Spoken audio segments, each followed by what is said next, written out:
Fala pessoal, beleza? Hoje nós vamos falar de um dos problemas que talvez seja o mais conhecido aqui da plataforma do LeetCode, que é o famosíssimo TwoSum. Esse daqui é extremamente cobrado, alguns dizem que talvez seja o mais cobrado em entrevistas, seleções. É o problema de número 1 aqui da plataforma, e ele é bem interessante porque se você conseguir resolver esse exercício e entender a lógica e o raciocínio, você muito possivelmente vai conseguir replicar em outros problemas também aqui da plataforma, tá bom? Então a gente vai entender toda a lógica, todo o raciocínio, a gente vai destrinchar passo a passo toda a trajetória mental que você tem que fazer até conseguir resolver isso sem maiores problemas. Então vamos lá, vamos direto ao ponto. TwoSum.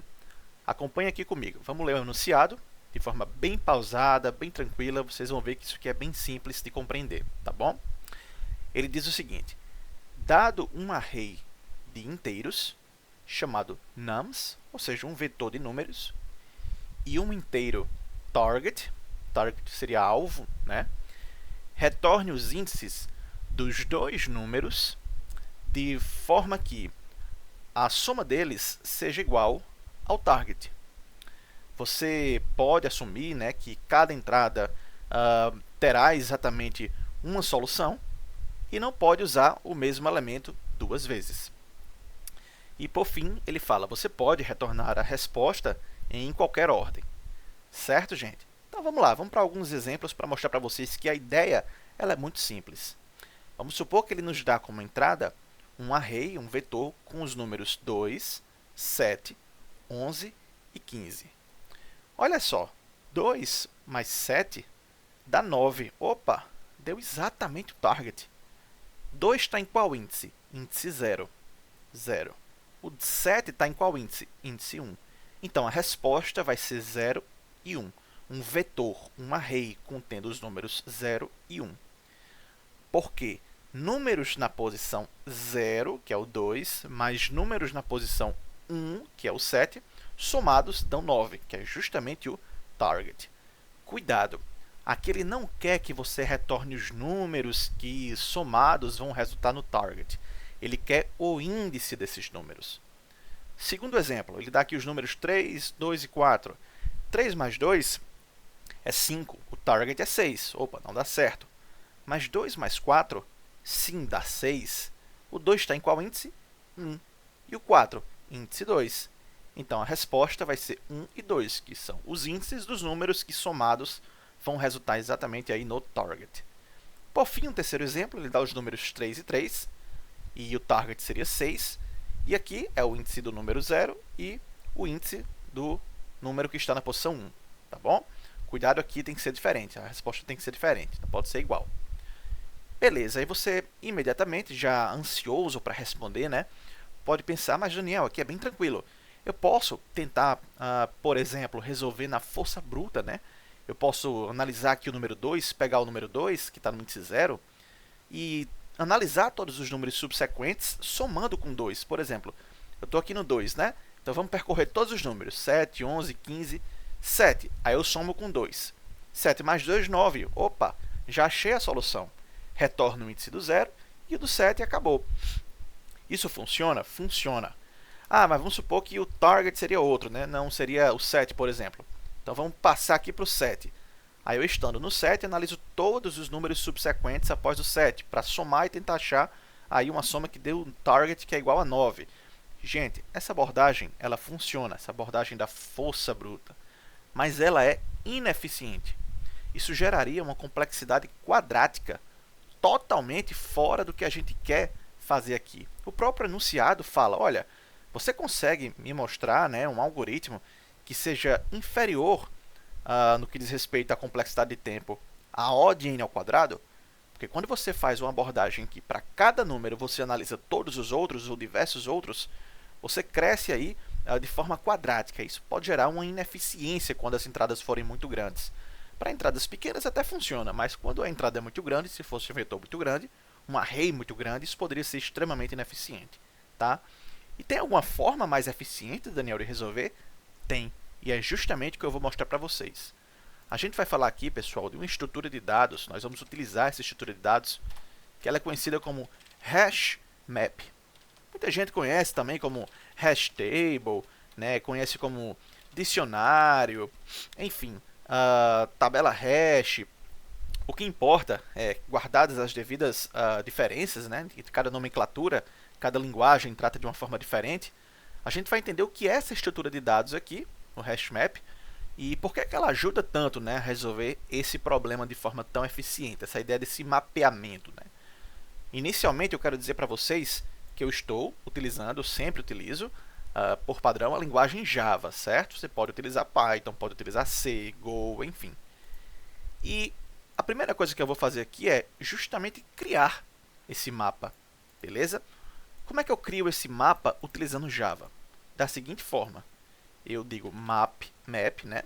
Eu quero mapear um inteiro para um inteiro. Eu vou chamar essa variável de mapa e ela recebe um new hash map, que é a implementação, tá, dessa estrutura de dados. A ideia é que a gente vai trabalhar com a ideia de chave e valor. Por exemplo, o que seria chave e valor? Seria isso daqui, por exemplo, 10, 6. Eu vou mapear o 11 para o 9, o 21 para o 80. Isso quer dizer que na chave 10 eu tenho o número 6, o valor 6. Na chave 11 eu tenho o valor 9. Na chave 21 eu tenho o valor 80. Isso pode também para outros tipos de dados, tá? Aqui eu estou fazendo de inteiro para inteiro. É por isso que aqui eu tenho integer e integer. Mas eu poderia fazer algo do tipo Daniel 123, Ana 999. Ou seja, eu estou mapeando a chave Daniel para o número 123. Podia ser, por exemplo, um ID, né? A chave Ana para 999. Então, como é que eu acessaria o valor 123? Eu faria algo do tipo get Daniel, certo? Ou get Daniel, enfim, depende bastante da estrutura, da sintaxe, da linguagem que você está adotando, mas get Daniel é como se você dissesse, vai lá naquela chave Daniel e me diz o que é que tem lá. Isso aqui vai me retornar 123, tá bom? Então essa é a ideia do mapeamento. E nós vamos utilizar esse mapeamento e eu vou explicar para vocês como isso vai funcionar. Beleza, então vamos lá. O que é que eu vou fazer aqui para resolver esse problema, né? Para achar dois números que somados gerem o target. Eu vou pegar aqui, copiar esse exemplo e colar aqui como comentário, só para ficar fácil da gente visualizar e até debugar.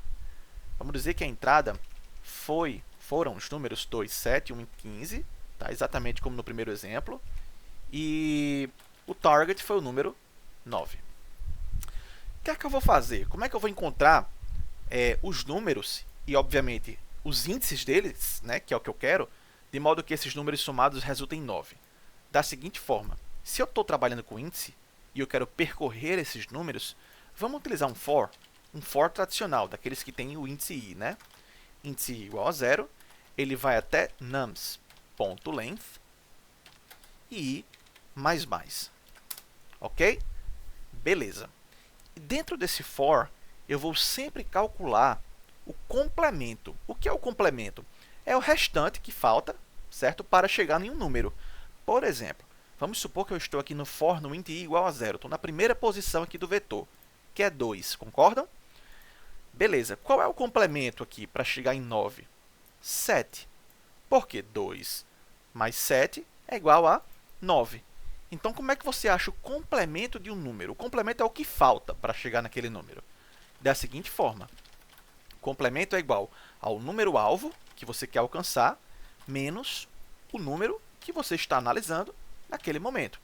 Então, por exemplo, se eu quiser saber o complemento de um número, por exemplo, sendo o target 9 e eu estou no número 2, 9 menos 2 resulta em 7. Então, por que 7 é o complemento? Porque 7 complementa o número 2, 7 somando com 2, para chegar em 9. Então, pensa assim, complemento é como se fosse o restinho. Eu estou no número 2, qual é o restinho que falta para chegar no target? É o número 7. Eu estou aqui no número 7, certo? Como é que eu acho o complemento para chegar em 9? O complemento vai ser 9, sempre o target, menos 7, que é o número atual. Isso dá 2. 2 é o complemento de 7 para chegar em 9. Beleza? Então, guarda essa ideia. complemento é o restinho que falta para somar com esse número que eu estou analisando atualmente, né, para chegar no target, ok? Beleza. E aqui eu vou fazer o seguinte, eu vou perguntar, beleza? E antes de perguntar, eu vou fazer o seguinte, antes de adentrar na lógica aqui, uma lógica mais complexa que eu quero analisar, né, o coração mesmo, eu vou calcular o complemento, beleza? E eu sempre vou adicionar no mapa o quê? Vou fazer mapa, adiciona aí na chave número atual o índice i. O que é que a gente está fazendo aqui, pessoal? Um mapeamento. É como se eu estivesse dizendo o seguinte, olha, eu estou criando um mapa, e para esse mapa eu vou adicionar cada um desses números que chegaram para mim, para eu analisar, e os seus respectivos índices. Então, esse mapeamento está fazendo o seguinte, basicamente. Olha, o número 2, que é o primeiro número, está no índice i igual a 0. O número 7, que seria o segundo número a ser analisado, está no índice 1. Próximo número, quando i é igual a 2. O número 11 está no índice 2. Esse é o mapeamento que a gente está fazendo. Eu estou mapeando os valores do array e, como valores desse mapa, eu estou colocando os índices, porque os índices são a resposta que eu quero dar. Tá bom, gente? Beleza, então a ideia é essa. Eu vou percorrendo cada um dos números, eu calculo o complemento, que é o que falta para esse número atual somar e chegar em 9. E aí, no final, eu sempre vou acrescentar no mapa esse número e o seu índice. Ok. Então, qual é o raciocínio? O raciocínio é o seguinte. Depois que eu calculo o complemento de um número, eu vou perguntar se o nosso mapa ele contiver a chave. Que chave? Complemento. Beleza? Ou seja, se tiver uma chave que representa o restinho que falta para chegar nesse target que a gente quer somar, nós simplesmente já chegamos na resposta. Então, a gente retorna um novo array de inteiros, beleza? Contendo na posição 0 e na posição 1, na posição 0, justamente aquele número, né, do índice, mapa.get, o valor que está naquele complemento, tá? E o índice atual. Ok? Beleza, Daniel. A gente vai debugar isso aqui para mostrar para vocês funcionando. E só uma coisa. Eu vou colocar aqui embaixo um return new int vazio, porque essa linha nunca vai chegar aqui, mas o método ele quer que a gente retorne um array de inteiros. Se eu não colocasse nada aqui, ele ia dar problema, a não ser que eu tivesse um void aqui, beleza? Ok, então, Daniel, repassa novamente aí o que é que está acontecendo, beleza? A ideia é a seguinte, eu tenho um mapa, eu estou mapeando um inteiro para um inteiro, ou seja, eu estou mapeando um número do array para o seu respectivo índice. É como se eu dissesse, olha, o número 2 desse array está no índice 0, o número 7 desse array chegou, está no índice 1, o número 11 no índice 2, pronto, é por isso que é inteiro para inteiro. E aí, para cada número que eu for calcular, é como se eu dissesse o seguinte, olha, vamos lá, número 2, qual é o complemento do 2, né? Aí ele vai achar aqui algo, por exemplo, como 7, porque 2 mais 7 é igual a 9. E aí ele vai dizer, já existe no mapa alguma chave com esse número 7? Não tem, né? Na primeira iteração não tem. Então, ele vai fazer o seguinte, ele vai e adiciona no mapa essa chave, esse número, né, 2, e o índice desse 2, que seria o 0. Ok? Na primeira iteração, ele está fazendo justamente isso daqui. Na segunda iteração, ou seja, quando i é igual a 7, quando i é igual a 1 e a gente está no número 7, o complemento vai ser 7 menos 2. Isso vai dar quanto, pessoal? 7, no caso 9 menos 7, isso vai dar 2. Beleza. Então, ele vai dizer, mapa, você tem uma chave aí de número 2, que é a chave que vai representar o restinho que falta para chegar em 9? Opa, temos sim. Olha aqui. E nessa chave, o valor é 0, o índice 0. Então, ele vai retornar um novo array contendo na primeira posição desse array, quem está lá, qual é o valor deste mapa na posição complemento, que é 2, e o valor vai ser 0. 0 é a posição do complemento, que é quanto falta para chegar em 9. E além disso, eu coloco o índice atual, que é o índice 1, 0 e 1. Então, essa aqui é a resposta, é o output, tal como aqui no primeiro exemplo. Vamos rodar, só para saber se está correto. Vamos dar um run. E realmente ele passou. Entendeu, pessoal? É sempre assim. Eu analiso um elemento atual, calculo quanto falta para saber quanto falta a partir desse número para chegar ali no 9, que é o resultado. Se esse quanto falta já for uma chave, aqui um complemento do nosso mapa, nós simplesmente retornamos o índice que está lá. E como é que a gente pega o índice? Com um get, né, desse complemento, que é o 0, e o índice do número atual, que é o que a gente está analisando. Isso nos dá a resposta. E essa é a forma aí que eu considero bem eficiente para a gente conseguir resolver o problema, o clássico problema do TOSUM. Eu vou apagar aqui, né, esses comentários para vocês terem um código mais limpo. Beleza? E aqui vocês podem tirar um print aí, que é a solução mais bacana que eu posso dizer para vocês, que ela pode aí trazer ótimos resultados em entrevistas e seleções. Então vamos submeter. Eu espero que vocês tenham gostado. O raciocínio pode ser bem desafiador, porém vale muito a pena, porque muitas vezes isso se repete em outros problemas. E essa estrutura do hash map ela é extremamente utilizada porque ela é muito eficiente. Ela muitas vezes analisa ali e acha o elemento em O de 1, né, direto ao ponto. É muito melhor você ter uma solução em O de 1 do que em O de n ao quadrado, né, uma complexidade enorme. Então é isso, pessoal. Espero que vocês tenham gostado e até o próximo vídeo. Valeu!